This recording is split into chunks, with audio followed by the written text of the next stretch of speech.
Assalamualaikum warahmatullahi wabarakatuh.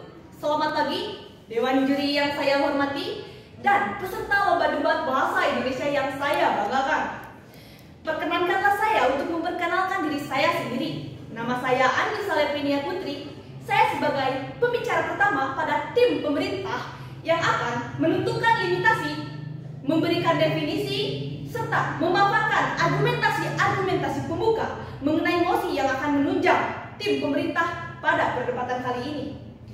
Baik, Dewan Juri yang terhormat, saya selaku tim pemerintah jelas menyetujui mosi yang akan kita sampaikan pada kali ini, yaitu di negara-negara dengan tingkat korupsi yang tinggi, seleksi penerimaan mahasiswa baru hanya didasarkan pada indeks integritas sekolah dan indeks kejujuran para siswa. Nah, dari mosi yang telah saya sampaikan, sebelum masuk ke dalam argumentasi yang akan saya paparkan nantinya, izinkanlah saya untuk menyebutkan limitasi-limitasi yang akan dipergunakan dalam debat kali ini. Yang pertama, negara dengan tingkat korupsi tinggi. Sementara ini, penerimaan mahasiswa baru hanya didasarkan kepada dua syarat, yaitu integrasi sekolah dan indeks kejujuran para siswa. Baik, masuk ke definisi yang akan saya paparkan pada kesempatan kali ini, yaitu pertama, korupsi. Korupsi merupakan penyalahgunaan atau penyelewengan wewenang dan jabatan untuk kepentingan diri sendiri dan juga untuk kepentingan kelompok yang lain. Itu adalah perbuatan yang tidak mulia sama sekali, Dewan Juri serta audiensi yang terhormat, bahwa kita tahu selama ini di Indonesia banyak sekali pejabat negeri yang dari jabatannya rendah sampai yang jabatannya tinggi itu korupsi para Dewan Juri, mulai dari tingkat kepala desa, gubernur, dan juga dewan-dewan negara yang lainnya. Maka dari itu, seleksi penerimaan baru merupakan upaya untuk menyaring mahasiswa baru yang berprestasi, mengingat banyak sekali peminat yang ingin memasuki ke perguruan tinggi, banyak, sementara daya tampungnya itu terbatas.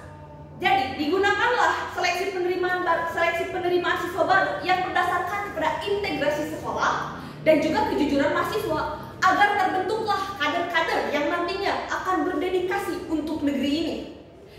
Baik, masuk ke definisi yang selanjutnya, yaitu indeks integritas sekolah yang merupakan pengukuran kinerja institusi sekolah yang berbasis dengan kejujuran dalam melaksanakan proses pembelajaran.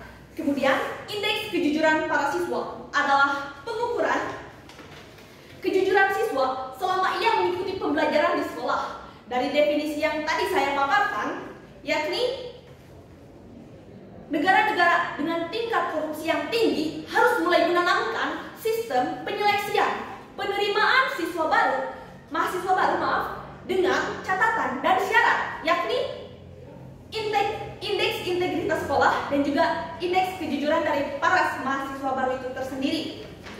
Baik, ada alasan mengapa saya sangat menyetujui mosi yang akan kita bahas pada kali ini, yakni saya setuju karena pada zaman ini kejujuran adalah hal yang sangat langka kita temui di Indonesia maupun di daerah-daerah yang lain. Maka wajib dan sangat untuk ditanamkannya kejujuran-kejujuran, poin-poin, norma-norma yang akan menuntun bangsa Indonesia ke jalan yang nantinya akan lebih cerah. Nah, demi persiapan nanti mereka menduduki jabatan, mereka harus digembleng, mereka harus didoping dengan cara yaitu kejujuran dan juga integritas sekolah. Kemudian, saya sangat setuju dengan mosi yang akan kita sampaikan pada kali ini karena negara kita, negara Indonesia akan tetap menjadi negara yang berkembang seandainya masih banyak pejabat yang bermental korup, manipulatif, dan juga nepotisme.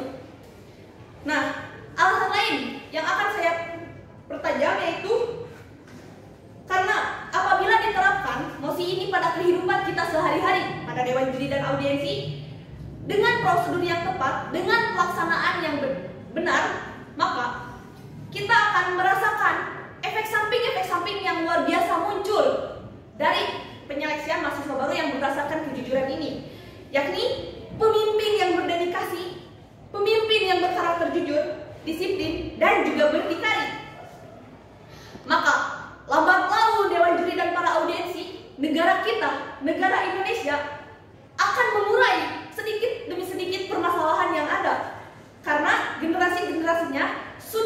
gembreng sudah didorong dan sudah didukung, ditanamkan sejak dini kader-kadernya untuk sikap disiplin dan juga kejujuran yang sangat tinggi, saudara-saudara sekalian.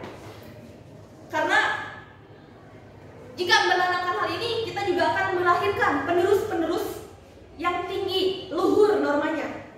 Bisa dilihat dari negara-negara yang lain, yaitu Denmark, Belanda, dan Selandia Baru, betapa makmurnya negara mereka di bawah pimpinan yang jujur, berkarakter, dan juga memiliki kecintaan kepada rakyat yang berasal dari kejujuran itu tersendiri, saudara-saudara sekalian. Saya yakin jika mosi ini diterapkan di Indonesia, suatu saat kelak Indonesia akan menjadi negara yang damai, menjadi negara yang maju, menjadi negara yang makmur, saudara-saudaraku. Dan terrealisasikanlah julukan Indonesia sebagai tanah surga. Apa alasannya? Karena yaitu pemimpin-pemimpinnya berdikari, jujur, dan juga ditanamkan di dalam hatinya kecintaan pada masyarakatnya. Sekali lagi saya tekankan bahwa demi mencapai negara yang adil, makmur, diperlukan pemimpin yang jujur. Dimulai dari sejak mereka mengenyam pendidikan, baik di tingkat dasar, menengah, apalagi di perguruan tinggi, saudara-saudara. Jelas, karakter jujur harus tertanam pada setiap insan di negara Indonesia maupun negara-negara lainnya, agar membawa suatu perubahan yang nantinya akan menggembleng Indonesia menuju negara yang maju, mandiri, dan berdaya saing. Baik, sekian yang dapat saya sampaikan. Wabillahi taufiq wal hidayah. Wassalamualaikum warahmatullahi wabarakatuh.